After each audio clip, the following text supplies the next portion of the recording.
xưa xếp gọi cả nước cùng chiến dịch, một mề quyết thắng khó chúng ta vẫn cùng chiến đấu. Tuổi thanh xuân chính chúng ta ghi tên mình, anh em kết đoàn cả vùng ba chiến hết mình.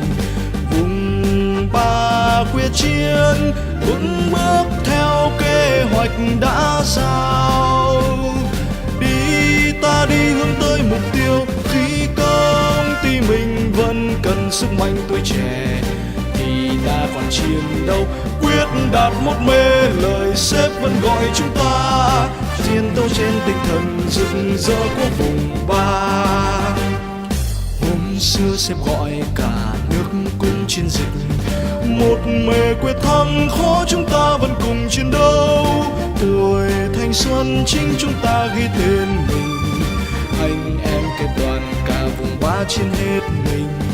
Vùng ba quyết chiến vững bước theo kế hoạch đã giao, đi ta đi hướng tới mục tiêu. Khi công ty mình vẫn cần sức mạnh tuổi trẻ thì ta còn chiến đấu quyết đạt một mê. Lời sếp vẫn gọi chúng ta chiến đấu sao cho vượt kế hoạch của một mê.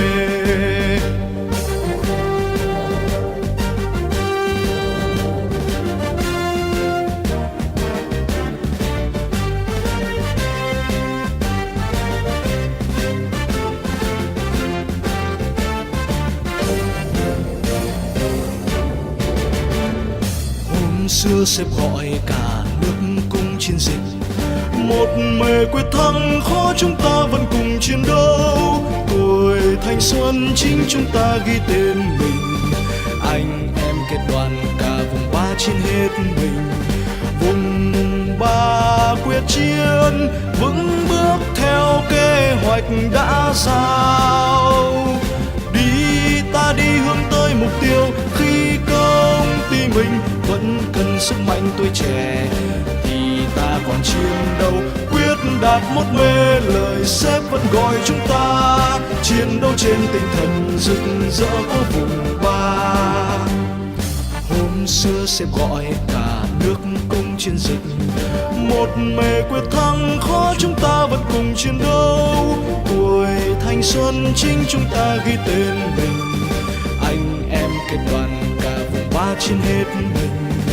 Vùng ba quyết chiến vững bước theo kế hoạch đã giao, đi ta đi hướng tới mục tiêu. Khi công ty mình vẫn cần sức mạnh tuổi trẻ thì ta còn chiến đấu quyết đạt một mê. Lời sếp vẫn gọi chúng ta chiến đấu sao cho vượt kế hoạch của một mê.